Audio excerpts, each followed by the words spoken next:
드디어 31장 잠언을 마무리하게 됐습니다. 이 31장을 보면 전반부는 그 남자들에 대한 이야기이고 후반부는 여성에 대한 이야기입니다. 그런데 이 후반부를 가만히 들여다보면 여성에 대한 이야기이긴 하지만 우리 이 잠언에 나오는 그 지혜는 여성형으로 표현된 이 지혜는 의인화된 지혜라고 했죠. 의인화된 지혜. 그죠? 그래서 여성에게 적용할 수도 있지만 이런 지혜와 더불어 결혼한 것처럼 살아가라. 그런 의미로도 이해할 수 있을 것 같습니다. 그래서 오늘 저는 이 두 문단에서 앞부분은 진짜 남자가 되는 방법, 혹은 왕의 지혜, 그다음 뒷부분은 여왕의 지혜, 여성으로서 어떻게 리더십을 발휘하면서 할 것인가 하는 그런 부분들을 다루려고 해요. 여기 본문에 나오는 이 두 왕, 또 뒤에 나오는 이 여인은 뒤에 나오는 여인 아무래도 왕비 같은 존재이고 앞에 나오는 남자는 왕이거든요. 그런데 이 두 모습을 가만히 들여다보면 진짜 남성성의 어떤 본질, 그다음 여성의 리더십이 또 이 세상에서 어떻게 드러나야 하는가 하는 그런 부분을 굉장히 많이 이야기하고 있습니다. 어쩌면 잠언이 왜 이렇게 마무리되나 그렇게 생각할 수도 있습니다. 그런데 가만히 들여다보면 그 지혜의 본질이 그 여성형의 리더십이 굉장히 잘 녹아 들어있다는 것을 여러분 살펴볼 수 있습니다. 그것을 한번 같이 보도록 하겠습니다. 먼저 왕의 리더십입니다. 왕의 리더십. 남자가 되기인데 2절에 보시면 내 아들아 내가 무엇을 말하랴, 내 태에서 난 아들아 내가 무엇을 말하랴, 소원대로 얻은 아들아 내가 무엇을 말하랴. 세 번이나 강조하고 있죠. 그죠? 그래서 이것은 원래 보통은 강조법이 두 번 반복하거든요. 두 번. 근데 세 번 반복하는 것은 굉장히 중요한 이야기라는 거예요. 그래서 어머니의 지혜를 지금 이제 아들에게 말을 하는 건데 굉장히 강조하고 또 강조하고 절대로 해야 될 것은 하고 하지 말아라. 그것을 강조하는 용법으로 세 번이나 반복해서 이야기하고 있습니다. 그래서 그 첫 번째 남자가 해야 되는 게 뭐냐 하면 네 힘을 여자들에게 쓰지 말라 그랬어. 네 힘을 여자들에게 쓰지 말라. 또 왕들을 멸망시키는 일을 행하지 말라고 했습니다. 좀 언뜻 보면 남자들이 여성을 폭행하는 장면이 떠오르죠. 네 힘을 여자에게 쓰지 말라 그러니까. 그런데 이 본문은 그런 의미가 아니고 힘을 여자에게 쓰지 말라. 이 이야기는 뭐냐면 이 힘을 쓰지 말라는 이 단어가 성적인 용법을 가지고 있어요. 그래서 네 힘을 가지고 여자들에게 사용하지 말라는 거예요. 여자들에게 에너지를 빼앗기지 말라는 것입니다. 세 번역에 보면 이렇게 돼 있어요. 여자에게 내 힘을 쓰지 말아라. 여자는 임금도 망하게 할 수 있으니 여자에게 내 힘을 쓰지 말아라. 두 번이나 강조해서 그렇게 이야기하고 있습니다. 왕이 가진 힘과 권력으로 여자를 얻고 탐하는 일에 몰두하지 말라는 것입니다. 그러면 너는 반드시 파멸한다는 거예요. 야, 잠언의 마지막 결론치고는 정말 현실적이지 않습니까? 우리 남자들은 여자를 조심해야 돼요. 여자. 예, 우리 아버님이 늘 저보고 하시는 얘기가 목회자는 여자를 조심해야 된다고. 예, 그렇습니다. 그런 사례들 성경에서 찾아볼 수 있죠. 솔로몬은 너무 많은 처첩을 뒀어요. 물론 정략적이긴 했지만 그렇죠. 그런데 어떻게 됐습니까? 결국은 어떻게 됐습니까? 그 처첩들이 솔로몬을 우상 숭배로 결국 이끌게 됩니다. 남자의 인생을 파멸시키는 게 여기서 두 가지가 나와요. 하나는 여자고 하나는 술이에요. 그거 하지 말라는 거예요. 절대로 하지 말라는 거예요. 여자 조심해야 된다는 것이. 그렇다고 여기 앉아 있는 우리가 이 자매들에게 신경 쓰지 말아야 되느냐 그런 뜻은 아니죠, 그죠? 이건 뭐냐면 성적 쾌락을 쫓아서 살아가지 말라 이런 뜻입니다. 또 다윗도 보면 성경에 보면 다윗이 많은 처첩들을 또 거느리게 되거든요. 그래서 처음에는 어쩔 수 없이 혼인을 했지만 예루살렘 성에 들어가서 실제로 왕이 되고 난 뒤에는 성적 쾌락을 위해서 처첩들을 거느리게 됩니다. 결국은 어떻게 됩니까? 결국 그 자식들끼리 사륙전을 벌이고 자식들이 다 거의 다 죽는 그런 아주 엄청난 일을 겪게 되죠. 꼭 성경의 사례만이 아닙니다. 타이거 우즈도 여자 때문에 망했고 빌 클린턴도 여자 때문에 망했고 또 전병훈 목사님도 여자 때문에 망했습니다. 그렇습니다. 오늘 우리가 살아가는 시대를 보면 관능을 굉장히 강조할 관능. 나오죠. 이 관능의 법칙은 영화도 나왔지만 관능적인 삶이라고 인터넷에서 굉장히 센세이션했던 그런 소설이 있었어요. 그 관능, 모든 우리 대중문화를 가만히 들여다보면 그 관능을 부추기는 그런 어떤 문화를 우리가 살아가고 있습니다. 근데 관능이라는 말 자체는 나쁜 말이 아닙니다. 관능은 세 가지 용례가 있거든요. 하나는 뭐냐 하면 우리가 이제 보고 듣고 맛보고 뭐 촉감을 느끼고 이 모든 것을 할 수 있는 그 기관의 작용, 이게 관능이에요. 또 하나는 뭐냐 하면 오감의 작용, 보고 이런 그 오감을 느낄 수 있게 하는 그런 작용을 하는 것이 관능이라고 얘기해요. 근데 마지막에 나와 있는 게 뭐냐 하면 성적인 쾌감을 불러일으키는 작용을 말할 때 관능이라는 용어를 써요. 그렇다면 우리에게 관능은 필요한 거죠. 그죠? 우리 누구라도 관능적인 삶을 추구해요. 이때 말하는 관능이란 뭐냐 하면 이 세상을 살아가면서 살아있는 것처럼 정말 푸른 하늘을 보면서 그 푸른 하늘에 대해서 감사하고 만끽하고 파도를 바라보면서 또 다가오는 그 내게 주어진 그 인생을 기뻐하고 또 옆에 있는 사람들 우리 대화 나누고 또 터치하고 그렇게 하면서 우리가 느끼면서 살아가는 삶. 느낌이 없는 삶이 뭡니까? 감각이 없는 삶. 죽은 거죠. 그죠? 그래서 우리 그리스도인들 하나님께서 우리에게 관능이라는 선물을 허락하셨어요. 근데 오늘날 우리 시대가 추구하는 관능은 어떤 것입니까? 오로지 성적 쾌감을, 성적인 느낌을 가질 수 있도록 부추기는 대중문화 속에서 우리가 살아가고 있다는 것입니다. 그래서 마치 우리 남자들도 그런 관능적인 삶, 여러분 나이가 들어가면 들어갈 수도 있잖아요. 자기 몸이 점점 시들어간다는 걸 느끼면 느낄수록 머리가 빠지고 남성적인 매력 혹은 여성적인 매력이 없어져 간다고 느끼면 느낄수록 그 관능을 추구해요. 세 번째 의미의 관능, 성적인 쾌락, 그것에 집착하게 되는 거죠. 그래서 오늘날 많은 한국 남자들이 그런 사랑이 빠져버린 관능, 사랑이 빠져버린 쾌락을 추구하면서 살아가고 있습니다. 결국은 파멸입니다. 결국 그렇게 해서는 결코 우리가 원하는 행복한 삶을 살아갈 수가 없습니다. 사랑 없는 관능, 사랑 없는 쾌락은 우리를 파멸시킵니다. 많은 사람들이 그런 쾌락을 위해서만 관능을 추구하게 될 때 우리에게 남는 것은 관능의 소멸입니다. 그래서 남자들은 우리가 살아가는 이 세상의 이런 문화 속에서 성적인 쾌락만을 쫓아 살아가는 삶을 피해야 합니다. 모든 세상의 남자들이 성적인 쾌락을 쫓아서 유흥주점을 전전하고 회식날이 돌아오기를 기다리고 그런 삶을 우리 그리스도인들은 피해야만 합니다. 부득이하게 갈 수밖에 없다면 아가씨들 들어올 때 나가야 되죠. 들어오기 전에 이미 여러분 결단해야 돼요. 그래서 여러분 있잖아요. 여러분 이 세상 속에서 여러분 자신을 지키면서 살아가는 방식은 처음부터 여러분이 그리스도인임을 당당하게 밝히는 수밖에 없어요. 저 그리스도인입니다. 그렇게 도장을 꽝 내 머릿속에 찍어놔야, 내 머리 안에 찍어놔야 사람들이 우리에게 그런 삶으로 유혹하지 않습니다. 근데 여러분 왜 유혹이 자꾸 넘어갑니까? 왜 넘어가게 되는 사람들이 있습니까? 밝히지 않아요. 자기가 그리스도인이고 난 신실한 그리스도인으로 살아가고 싶다는 그런 표현을 하지 않습니다. 그러면 결국은 다 넘어가게 되지요. 여러분 깃발을 높이 드십시오. 우리는 그리스도인입니다. 나는 그리스도인입니다. 나는 그리스도인답게 살기로 결단했습니다. 미리 알릴 때 우리가 그런 것들을 피할 수 있다는 것입니다. 여러분 그 남성학을 공부해보면 남자들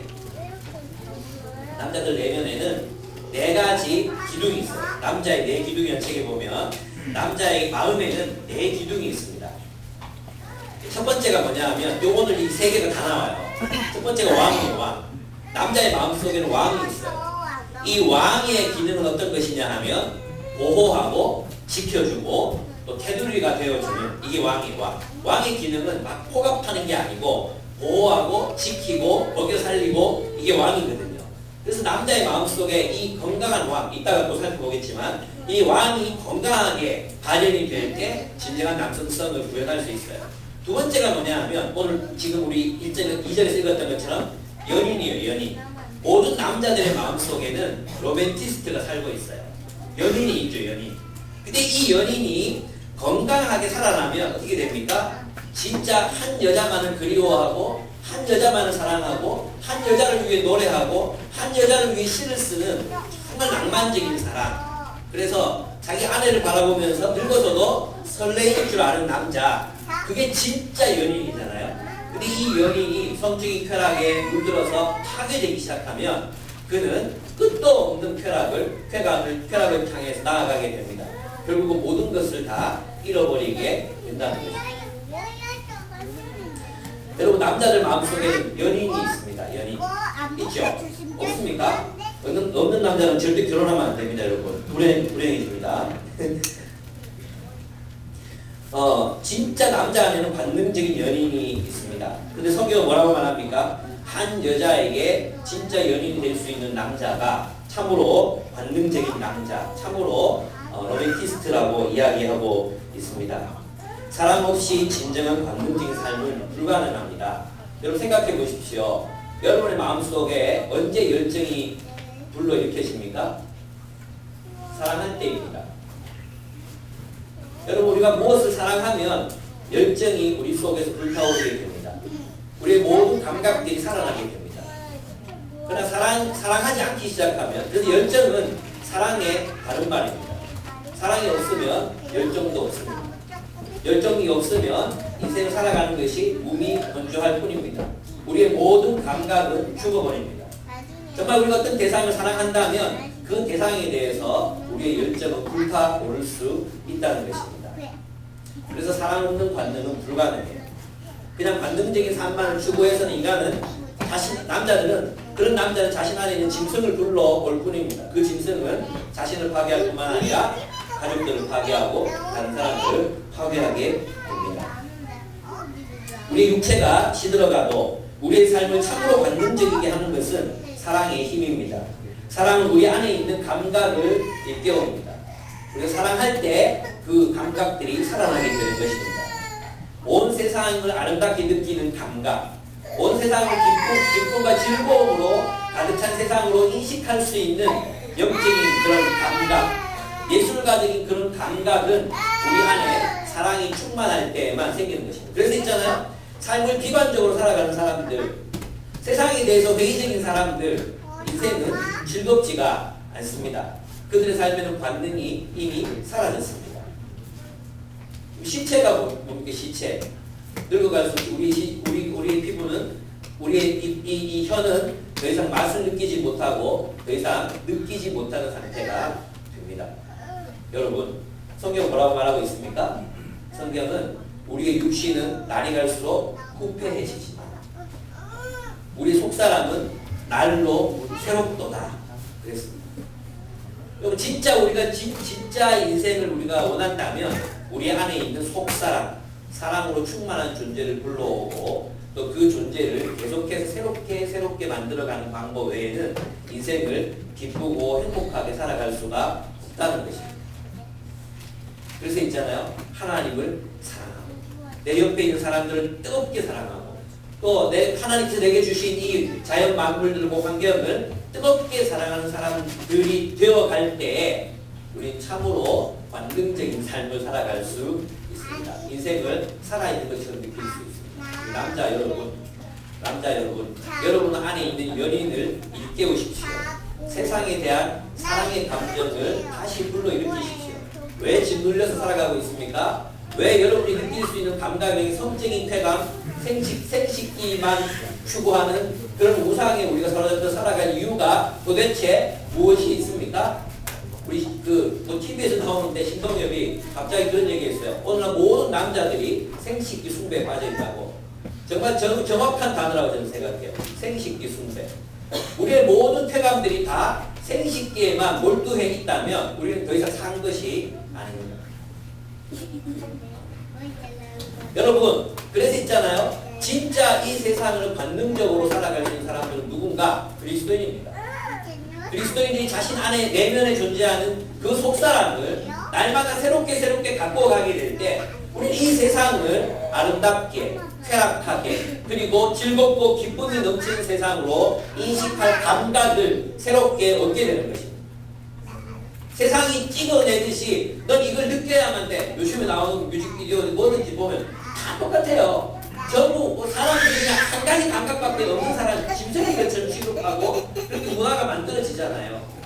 그런 세상 속에서 우리가 그것을 거부하고 진짜 삶, 진짜 인생을 우리가 살아가려면 어떻게 해요? 우리 안에 있는 속사람을 날마다 새롭게 하는 것입니다. 그래서 사도 바울은 그것을 뭐라고 표현했습니까? 기쁨이라고 표현했습니다. 기쁨이 넘치는 인생을 살아가시기 바랍니다. 여러분이 우리가 이런 말초적인 쾌감을 쫓아서 살아가면 살아갈수록 진짜 기쁨은 우리 안에서 소멸될 것입니다. 그러나 우리가 하나님 말씀하신 대로 하나님을 사랑하고 우리의 이웃을 사랑하고 자기 자신들을 사랑하는 삶을 살아가게 될 때 우리의 속사람이 날마다 새로워질 때 우리는 진정한 기쁨의 삶, 어쩌면 모든 반능적인 삶을 진짜 살아갈 수 있게 된다고 여러분에게 말씀드리고 싶습니다. 그렇습니다. 그 속사람은 이전에 경험해보지 못했던 감각을 우리에게 선사할 것입니다. 두 번째, 술, 이거 마시지 말아야 돼요. 4절 보시죠. 4절. 같이 한번 읽어보겠습니다. 시작. 루보에라, 포도주를 마시는 것이 왕들에게 마땅하지 아니하고 왕들에게 마땅하지 아니하며 독주를 찾는 것이 주권자들에게 마땅하지 않도다. 그랬어요. 마땅하지 않다는 말이 몇 번이나 반복됩니까? 3번 반복되죠. 근데 이거는 아주 최고의 강조법이에요. 왜냐하면 마땅하지 않도다 이렇게 표현했잖아요. 그죠? 하면 안 된다는 게 아니라 마땅하지 아니하도다. 마땅하지 아니하도다. 이렇게 3번이나 그것도 이중으로 이렇게 부정하면서 반복하고 있어요. 독주와 포도주는 왕같은 삶을 살아가기를 결단한 그리스도인들에게 마땅하지 않습니다. 왜 그렇습니까? 술은 우리의 분별력을 상실하게 하기 때문입니다. 5절에 보십시오. 모든 곤고한 자들의 송사를 굽게 할까 두려우니라. 술을 마시다가 법을 잊어버리고 모든 곤고한 자들의 송사를 굽게 할까 두려우니라. 그랬습니다. 왜 우리가 술을 떠나야 하는가? 그 이유는 우리의 분별력을 위해서라는 것입니다. 분별력 있게 세상을 살아가기 위해서 우리가 무엇인가 중독되지 않고 건강한 분별력을 가지고 하나님 뜻이 무엇인지 분별하면서 살아가게 하도록 술을 멀리하라는 것입니다. 그래서 뭐라고 말합니까? 너는 그 술을 누구에게 주라 그래요? 독주는 죽게 된 자에게, 포도주는 마음에 근심하는 자에게 줄지어다. 그는 마시고 자기의 빈궁한 것을 잊어버리겠고 다시 자기의 고통을 기억하지 아니하리라 했어요. 이 말은 무슨 말이냐 하면, 그러면 술은 누구에게 필요하다고요? 다 죽어가는 자에게 필요하다. 그런 말이 아닙니다, 여러분. 문맥을 따라 해야지. 문맥을 따라. 너는 술을 먹지 마. 왜? 너는 분별력을 가지고 정의롭게 살아가야 되는 사람이야. 그러니까 술 따위는 누구에게 주라는 거예요? 거의 죽기 직전, 일보 직전의 사람에게나 주어버려라. 너에게 술이 필요하지 않다. 너는 왜 그렇게 그 왕의 업무, 리더로서 살아가면서 마치 이 세상의 노숙자들처럼 다 죽게 되는 희망이 없는 사람처럼 그렇게 술을 탐하려 하느냐? 술 따위는 거지들에게나 주어버려라. 이런 말이에요.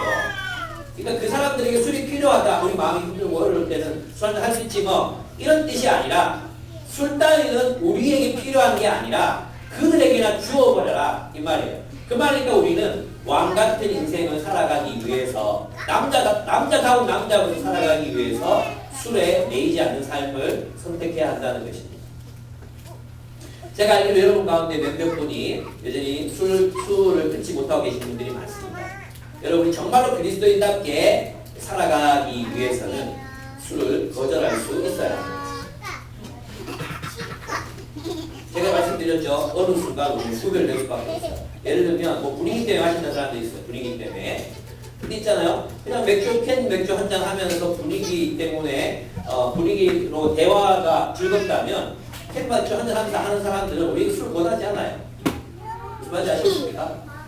그런 사람들 술을 우리에게 강요하지 않습니다. 그런 친구들은요, 내가 술을 억지로 먹도록 강요하지 않습니다. 그런 자리라면 마실 필요 없습니다. 그렇습니까? 안 그렇습니까? 우리는 거절하면 돼요. 그리고 나는 딴 거 마실게. 충분히. 술이 강요되는 자리는 분명히 폭력적인 권력이 포함되어 있어요. 술이 강요되는 자리. 그것은 네가 우리 문화에 완전히 하나가 돼야 된다. 이는 술도 우리랑 같이 먹어야 되고 또 오이길도 같이 해야 되고 그래야지 너는 우리 친구다. 이런 문화 속에서 우리는 술을 먹게 됩니다. 그렇지 않습니까? 그렇다고 우리 노해야 돼요. 왜? 보여줄 수밖에 없다는 것입니다. 당당하게 살아가십시오. 타협하지 마십시오. 우리는 정의롭게 살아가야 할 남자들이기 때문에 진짜 남자는 자신의 분별력을 따라서 살아가는 사람입니다. 진짜 남자는 포기해야 될 걸 알고 진정으로 붙들어야 될 것을 아는 남자입니다. 저는 근데 술 문제를 가지고 고민하는 많은 친구들을 들여다보면 정말 그가 그리스도에 딱 살아갈 결단이 서 있는가라는 부분에서 여전히 의문이 있어요. 그렇습니다. 우리는 정의롭게 살아가야 할 남자들입니다.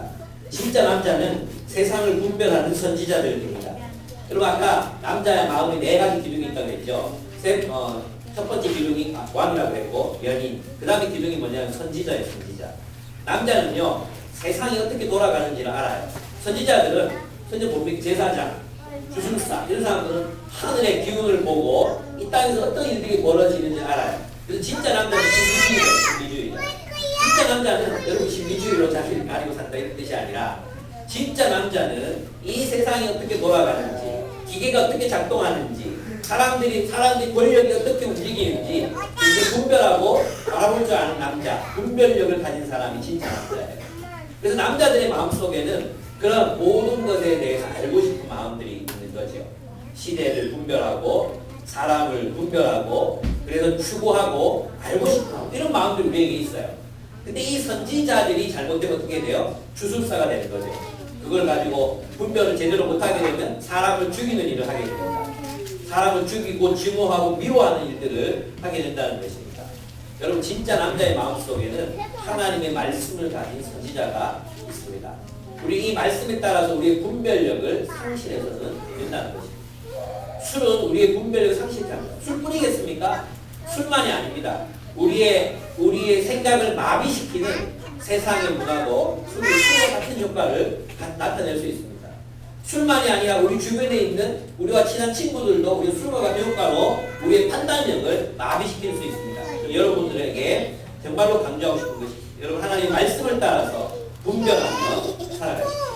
하나님의 말씀을 따라서 분별력을 가지고 시대를 분별하고 선악을 분별하고 정의가 무엇인지를 분별하고 그렇게 분별하여 살아가는 그리하여 곤고한 자들을 위하여 여러분의 입을 열고 그들을 교도하는 정말 남자다운 인생을 살아가시기를 축복합니다. 진짜 남자는 타협하지 않습니다. 진짜 남자는 시대를 분별할 뿐만 아니라 정말 날카로운 비판력으로 이 시대를 분석해낼 수 있고 그리고 이 시대를 향해서 올바른 관점을 가지고 살아가는 사람이 진짜 남자라는 것입니다. 세 번째, 권력의 문제입니다. 우리 남자들 안에는 왕과 전사의 마음이 있습니다. 전사. 남자들은요 싸워요. 그죠? 투쟁하고 싸우는 존재들이 남자입니다. 왕이죠. 그런데 우리는 그 힘을 누구를 위해서 써야 되는가? 8절 한번 읽어보겠습니다. 8절과 9절입니다. 같이 읽겠습니다. 시작. 너는 말 못하는 자와 모든 곤혹한 자의 송사를 위하여 입을 열지니라. 너는 입을 열어 공의로 재판하여 공고한 자와 궁핍한 자를 신원할지니라 했습니다. 우리는 우리 힘을 무력한 자들을 위하여 사용해야 합니다. 우리가 대신 싸워주어야 할 사람들은 말 못하는 자, 고독한 자, 고립되어 있는 사람이죠. 고립되어 있는 사람, 곤고한 자, 마음이 힘들고 고통받는 사람, 그리고 궁핍한 자, 가난한 자. 우리 남자들은 우리의 힘을 그들을 위해서, 그들을 대신해서 싸우는 싸움으로 전장터로 나아갈 수 있을 때 우리는 진짜 남자가 되는 것입니다. 그런데 우리가 그 왕의 기능, 우리 안에 있는 왕과 전사를 가지고 약한 자, 가난한 자들을 위해서 싸우지 않고 자기 자신을 위해서 싸우게 될 때 우리는 폭군이 되고 우리는 이기적인 왕이, 무력한 왕이 될 수밖에 없다는 것입니다. 그리고 하나님께서 남자들에게 책임을 부여하셨습니다. 어떤 책임입니까? 연약한 자들, 힘없는 사람들, 그들을 위하여 싸우는 사람, 이 전사 같은 사람, 왕 같은 남자, 그런 남자가 되라고 르무엘 왕은 자기 자녀에게 가르치고 있는 것입니다. 저는 이런 아이들로 우리 아이들을 기르고 싶습니다. 저는 우리 현은이가 아는 사람 해야 되는데 우리 현은이가 편지를 하나 받아왔어요. 발렌타인데이라서 어떤 여자애가 또 보낸다. 피곤하다. 이런 느낌이 들었어요. 그래서 이제 그 편지를 받아서 읽는데 현은이 친구 하나가 보낸 거, 남자친구가 보낸 거예요. 현은아, 고맙다. 네가 다른 친구들이 나를 때리고 괴롭힐 때 막아주고 대신 싸워줘서 고마워. 남자! 진짜 남자! 그런데 이 우리 안에 있는 남자가 왜곡되면 어떻게 됩니까? 힘없는 마음으로 두들겨 패고, 힘없는 사람들 억압하고, 힘 있는 사람들 편에 서가지고 자신의 이익을 위해서 힘없는 사람들 짓누르는 그런 삶을 살아가게 된다는 것입니다. 여러분, 우리가 가진 힘으로는 어떻게 해야 돼요? 예, 왕과 같이 어린 자들을 보호하고 말 못하는 자들, 자기 권리를 주장할 수 있는 사람들을 위해서 대신 싸우고, 예, 그런 힘없는 자들을 위해서 우리가 그들의 입장을 대변하는 삶, 그런 삶들을 우리가 살아가야 한다는 것입니다. 여러분, 지금 멘토링 하는 거 정말 열심히 하십시오.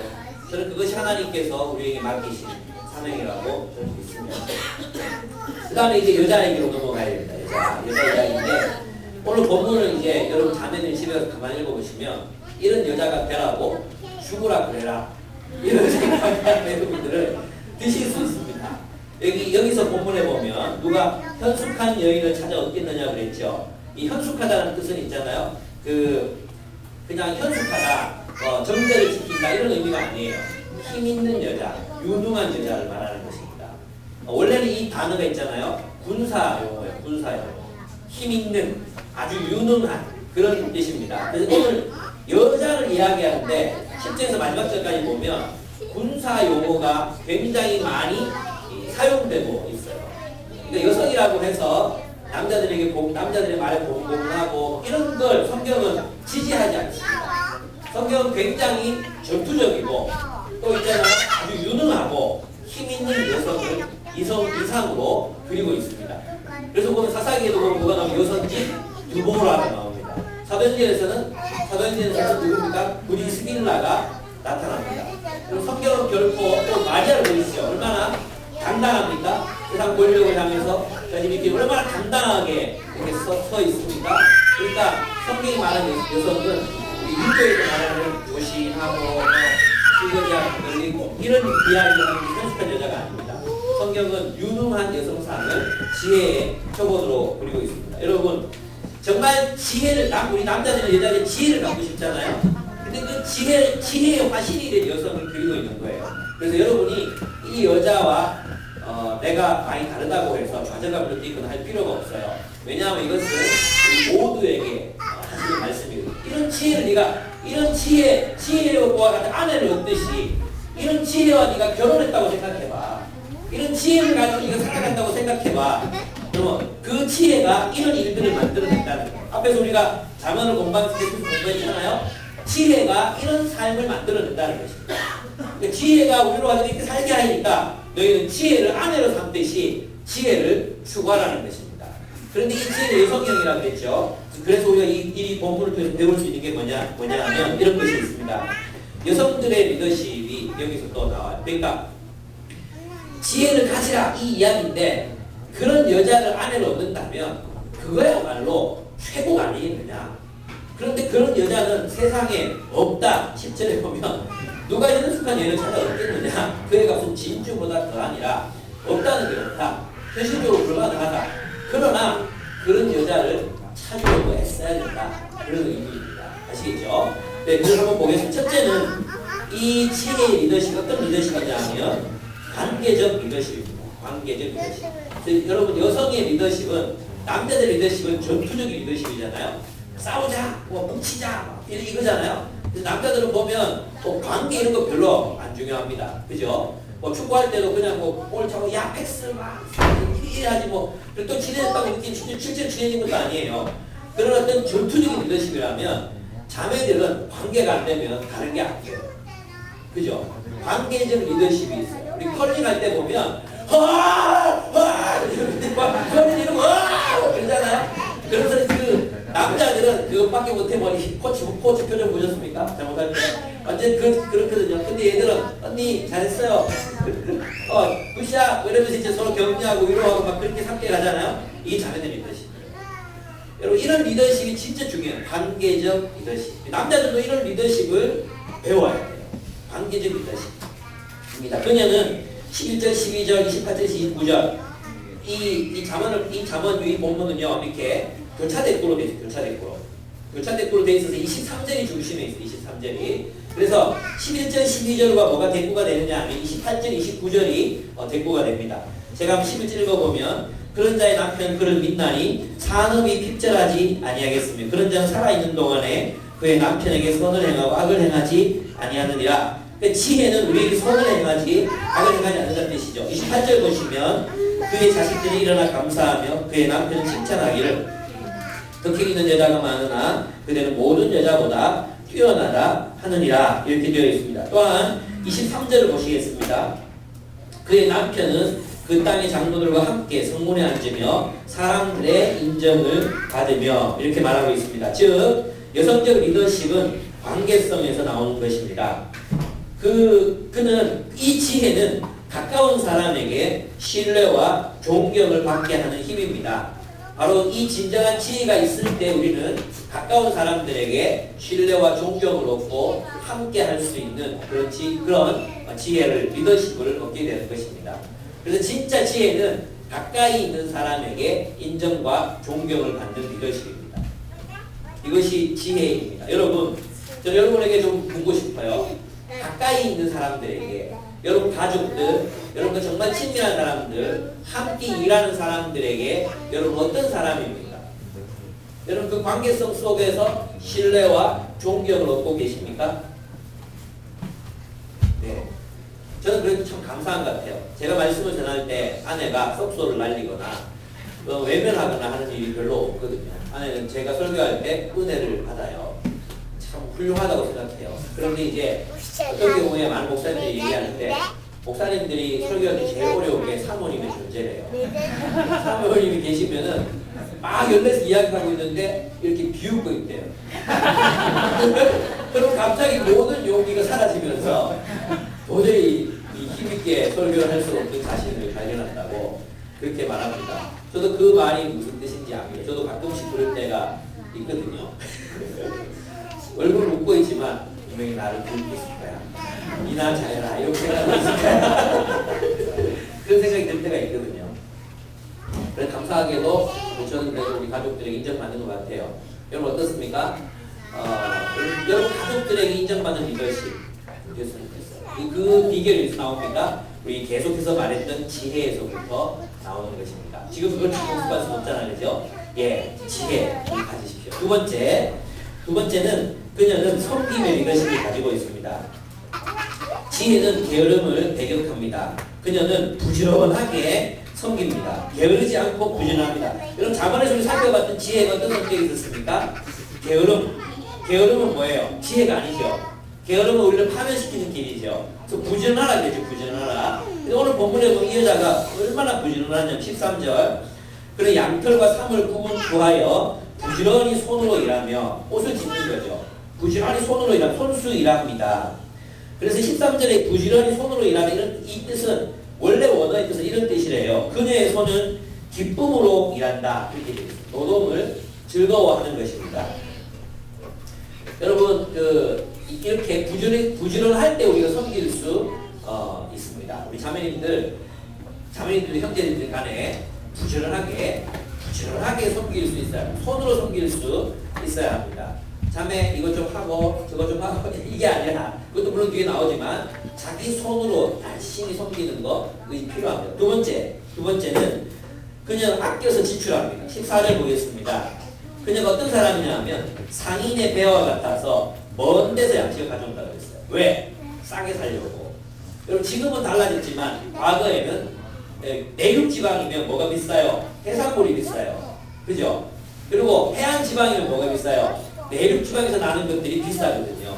그러니까 먼 데서 양식을 구해온다는 이야기는 재료를 싸게 구매하기 위해서 부지런히 다닌다는 뜻입니다.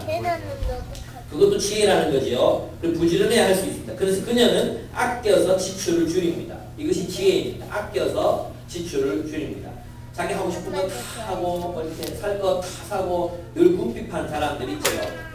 예, 아낄 수 있어야 한다고 성경은 이야기합니다. 세 번째, 그녀는 리더십을 발휘합니다. 15절 보겠습니다. 15절 밤이 새기 전에 일어나서 자기 집안 사람들을 먹이며 그죠? 그 다음에 여종들에게 일을 정하여 맡긴다 그랬어요. 부지런하게 리더십을 발휘해서 어떻게 일을 시켜야 될지 그렇게 알고 그들에게 일을 맡기는 모습이 나타납니다. 리더십을 발휘하고 있는 거죠. 그 다음에 네 번째로 그녀는 적극적으로 경제활동을 합니다. 네, 16절 보십시오. 밭을 살펴보고 사며 자기 손으로 번 것을 가지고 포도원을 일구며 힘있게 허리를 묶으며 자기의 팔을 강하게 하며 자기의 장사가 잘 되는 줄을 깨닫고 밤에 등불을 끄지 아니하며 손으로 손뭉치를 들고 손가락으로 가락을 잡으며 이것은 이제 물레를 돌리는 표현을 말하는 것입니다. 그렇습니다. 그녀는 리더십을 발휘합니다. 이른 아침 그녀는 적극적으로 경제활동을 합니다. 그녀는 밭을 사고 포도원을 일구고 손으로 일하고 장사해서 집안을 번창하게 합니다. 이 본문에서 등불을 끄지 않는다. 장사가 잘 되는 줄 깨닫고 등불을 끄지 않는다. 이 표현은 지속적으로 번창한다는 의미입니다. 그러니까 이런 어떤 경제 생활을 위해서도 뭐가 필요하다는 거예요? 지혜가 필요하다는 거예요. 지혜를 가지게 되면 이런 경제 활동에 있어서도 이익을 남기는, 유익을 남기는 그런 삶을 살아갈 수 있다는 것입니다. 그래서 여러분 있잖아요. 우리 그리스도인이 자신의 하나님께서 우리에게 주신 수익을 잘 관리하고 아껴서 풍족한 삶을 살아가는 것도 우리에게 주어진 소명의 일부예요. 일해야 할 때 일할 줄 아는 여자가 지혜로운 여자예요.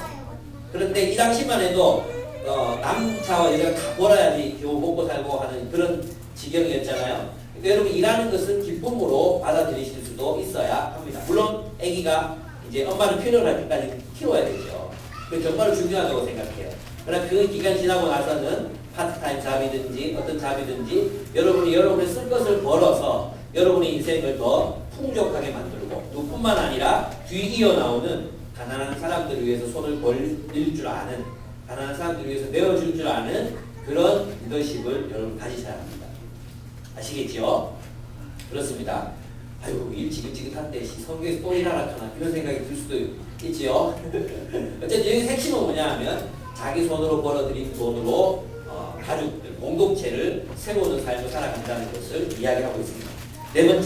세 번째, 그녀는 나눔의 리더십을 가지고 있습니다.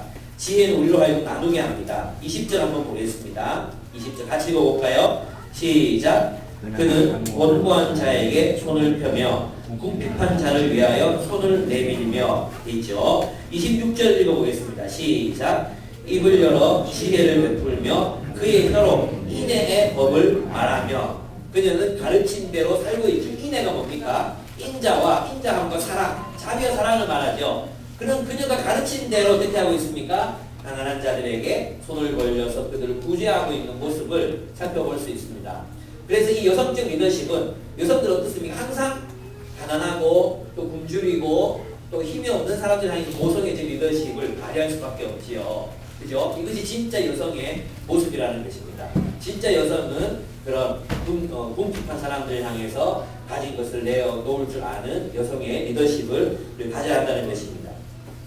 그 다음 네 번째 여성의 리더십, 24절에서 25절에 나오는 것이 있습니다. 그것은 미래를 대비하는 리더십입니다. 24절과 25절 보시면 그는 배로 옷을 지어 팔며 띠를 만들어 상인들에 맡기며 능력과 종기로 옷을 삼고 후일을 웃으며 그러니까 배로 옷을 짓고 그 다음에 띠를 만들어 상인들에게 파는 이유가 뭐냐 하면 후일을 웃기 위해서라는 것입니다. 그녀는 여성들은 미래를 준비하는 리더십이 있습니다. 지혜가 있습니다. 여러분 그런 속담 아십니까? 호랍이 3년이면 이가 서말이고 과부 3년이면 은이 서말이다. 들어보셨습니까? 그러니까 호랍이들은 3년 동안 호랍이 생활을 하고 나면 알죠? 집안의 곳곳에서 이가 뛰어나오지만 여자가 과부 3년이면 은이 서말이라고 했어요. 돈을 모은다고 했어요. 이것은 어떤 측면이 있냐 하면 여성들은 미래를 대비하는 감각이 있어요. 미래에 대한 대비가 있어요. 저는 주머니 들어오는 대로 다 쓰거든요. 예, 없어도 써요.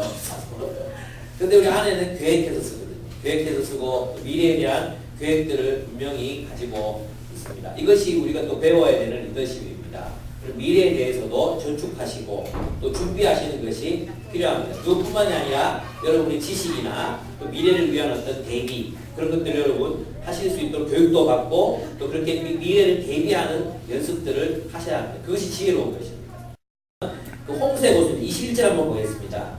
21절 한번 보시면 자기 집 사람들은 다 홍색 옷을 입었으므로 눈이 와도 그 자기 집 사람들 위하여 염려하지 아니하며 그는 염려하지 아니하며 미래가 대비되어 있기 때문에 겨울이 어떤 곳입니까? 겨울 춥잖아요. 그 추운 겨울이 와도 대비되어 있기 때문에 두려워하지 않는다는 거예요. 이미 두 벌 옷을 다 만들어 입혔고 홍색 옷 눈밭에서 굴러도 찾아올 수 있고 준비했기 때문에 결국 두려워하지 않는다는 것입니다. 지혜는 미래를 준비하는 힘입니다. 그래서 우리가 미래에 대해서도 정말 지혜롭게 잘 준비되어 있을 필요가 있다는 것입니다. 그 다음에 마지막으로 그녀는 자기 표현의 리더십을 가지고 있습니다.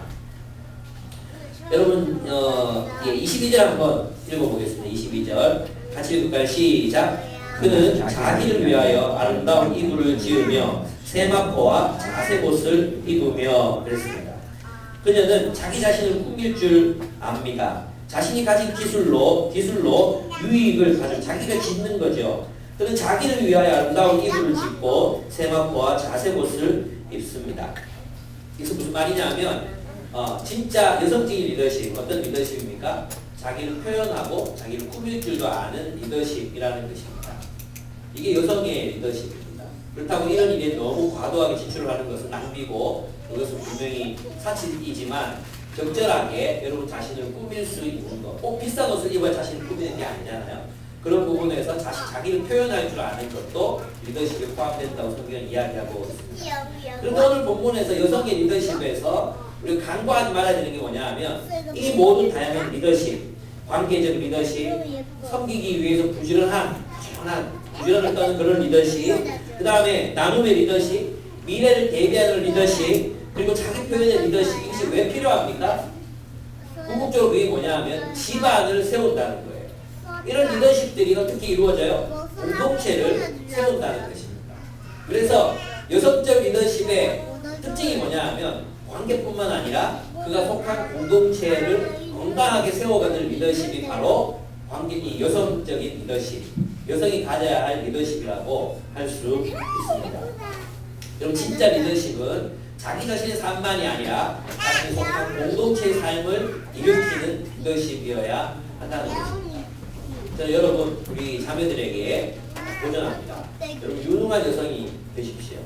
여러분이 가지고 있는 여성성을 가지고 그 여성성을 가지고 여러분 그런 생각 들지 않습니까?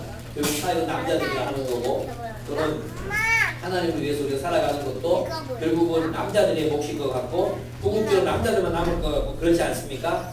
성경은 그렇다고 말하지 않습니다. 성경은 여성의 리더십을 굉장히 중요하게 생각합니다. 여러분들이 가지고 있는 그 여성성, 여러분들이 가지고 있는 그 독특한 여성으로서의 리더십을 하나님의 나라를 위해서 귀하게 사용하실 여러분들이 계셨으면 좋겠습니다. 우리 남자들도 있잖아요.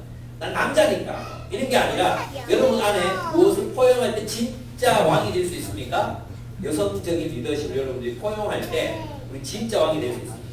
여러분 진짜 리더가 되려면 여러분 우리 내면 속에 있거든요. 우리 내면 속에 있는 그 여성적인 리더십을 품고 그 여성의 리더십을 배우게 될 때 그리고 그들과 함께 동력하는 그런 지혜를 우리가 가지게 될 때 우리 하나님 나라를 위해서 큰 일을 할 수 있는 사람들이 될 수 있습니다.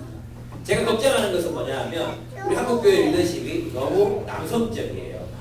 너무 남성적이어서 많은 사람들이 상처를 받아요. 목표를 정하고 막 쫓아가고 근데 실제로는 관계적인 문제에서 여기저기에서 문제들이 터져나오거든요.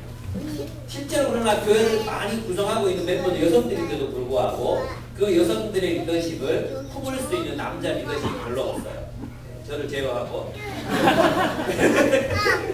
그런 리더십 우리가 확보할 필요가 있어요. 아시겠죠? 여러분 형제들이라고 해서 자매들 또 자매들이라고 해서 또 그 부분에 나오는 것처럼 분명히 우리가 생각했던 그 리더십과는 다른 모습들이 있지 않습니까? 이 성경에 있는 리더십 우리가 잘 가져서 개발해서 하나님 나라를 위해서 하나님 나라의 공동체를 세우는 일에 귀하게 쓰임만 여러분 되셨으면 좋겠습니다. 남자는 진짜 남자가 되고 여자는 유능한 여자가 되십시오. 그래서 우리 교회 공동체, 우리 자신 안에 있는 그 하나님 주신 그 남성성과 여성성을 포기하지 않고 정말 하나님 나라를 위해서 남자와 여자가 귀하게 쓰임 받는 그런 공동체가 되기를 축복합니다. 예, 우리 한번 자신을 돌아봤으면 좋겠습니다. 기도하겠습니다.